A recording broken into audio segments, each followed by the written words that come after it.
There's a story about a man who goes to a diner every day and orders lunch. Afterward, the manager asks him how he liked the meal.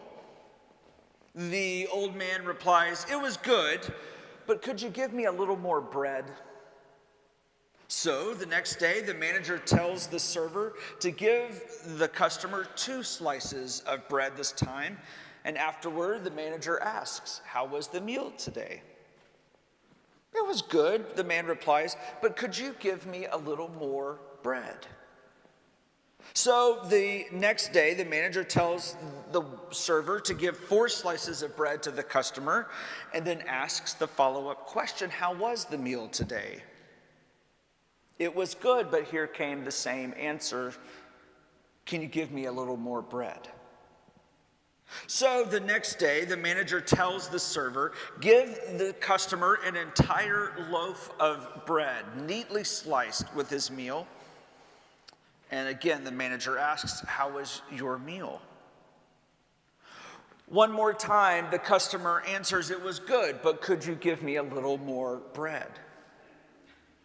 The manager became obsessed with satisfying the customer.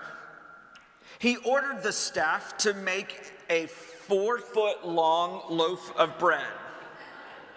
Then the next day, when the customer came in, the manager had the server place the enormous loaf of bread right next to the man's plate. The man sat down, devoured his meal, including all of the bread, and then the manager asked, "And how was your meal today?" The man replied, "It was good as usual, but I see you're back to giving me only 1 slice of bread."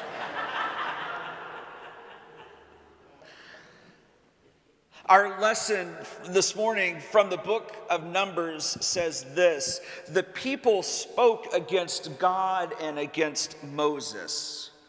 "Why have you brought us up out of Egypt to die in the wilderness? For there is no food, there is no water, and we detest this miserable food." I guess in some ways it's comforting to know that even Moses had to deal with grumblers and complainers. It reminds me about the story of the person who was a veritable font of complaints. Her pastor came to see her one day, and she began to list some of her chief complaints. "The neighbor's children are too noisy. People at church never come to see me.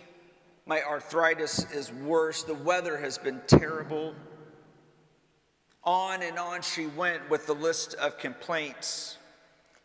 Finally, she said, "But you know, Pastor, I've had the worst headache all week. But suddenly, while talking with you, it's gone." The pastor took a deep breath and said, "Oh no, your headache didn't disappear. I have it now."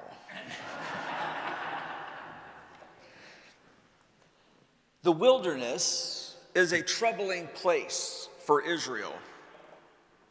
The wilderness smells of death. For here, the necessities of survival are lacking, and the necessities of life are found wanting, is when there erupts a crisis of faith. Then, as the children of Israel become acutely aware of the inadequate food, the inadequate water, the inadequate support for their lives, this turns and brings into a crisis of faith, but also a crisis of leadership. The Israelites attacked the leadership of Moses and Aaron that delivered them out of bondage. The anxiety of the Israelites distorts the memory of the recent past. How quickly they have forgotten about the opposition and the abuse that they received as slaves in Egypt, and remember only the meat and bread that they enjoyed. Likewise, in the times that we live in where conflict arises, the stress level zooms upward in families and in congregations and societies. and it becomes a handy maneuver to glorify the past and demonize the present and the future. You see, every church that I have served, and the other pastors in the room can attest to this, except for Westmoreland, have had a committee. Its membership never goes through the nominating committee or even a congregational vote. It is never formally appointed. And while they meet regularly, they do not have regularly scheduled meetings. And no matter how hot or how cold it is, they always seem to meet in the same place, the parking lot. The title of the committee is often cumbersome to write, so they go by the acronym B.T.E.C, the Back to Egypt Committee. It's a self-appointed group of people that gather to formally and officially remember the good old days. They hearken back to a bygone era where things were simpler and often critique any sign of change or progress on the horizon. And they are rooted in the great tradition of the Israelites who wandered in the wilderness and complained loudly that they would rather go back to slavery than to trust God and Moses. Again, thank God that we don't have a B.T.E.C here at Westmoreland, but I'm in prayer for my other churches that do. Archie and Edith Bunker in the sitcom All in the Family loved to sing "Those Were the Days," a duet yearning for the past. Memories they praised were of Glenn Miller, the hit parade, the old LaSalle, Herbert Hoover, and the independent, self-reliant lifestyle that proved that girls were girls and men were men. Sometimes it's hard to accept that the past is to be learned from and not lived in. The Israelites, unused to the rigors of the wilderness, long for the familiar comforts of their former life, that during their enslavement over the promises of freedom and the promised land. How easy it is for us to forget God's promises of grace given to us in our baptism. We too stray and complain. Murmuring and complaining come naturally when we have lost our sense of purpose and are unclear about our goals and our destiny. The Jewish sages teach truth about having clarity of purpose, meaning, and direction to avoid unnecessary murmuring. According to a Gallup poll, the number one spiritual need in America today is the need to find purpose, meaning, and direction in one's life.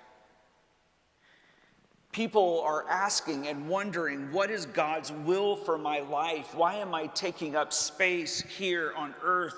What is my holy calling? Dr. Viktor Frankl, a concentration camp survivor and psychotherapist, wrote a wonderful book entitled Man's Search for Meaning. The book is actually now in its 73rd printing. It has been published in 20 languages, and the English editions alone have sold several million copies. In an interview once, Dr. Frankl was asked about the success of his book, and he said, "I do not at all see in the bestseller status of my book so much an achievement and accomplishment on my part as an expression of the misery of our time. If hundreds of thousands of people reach out for a book whose very title promises to deal with the question of meaning in their lives, it must burn under their fingernails. When Moses said his farewell to the children of Israel in the book of Deuteronomy, one of his lasting and reoccurring exhortations was, remember. Moses knew that memory would be the key to people's faith and faithfulness, just as remembering for us is the key to our story. So in that remembering, we must not let a little discouragement, a little challenge, a little difficulty make us fearful of the future. We cannot turn inward and in anxiety form a B.T.E.C. each time we encounter a challenge of what we thought to be true. God hears and responds to the needs of God's people. God has in the past, God does in the present, and God will in the future. Just as God delivered those who wandered in the wilderness to the promised land.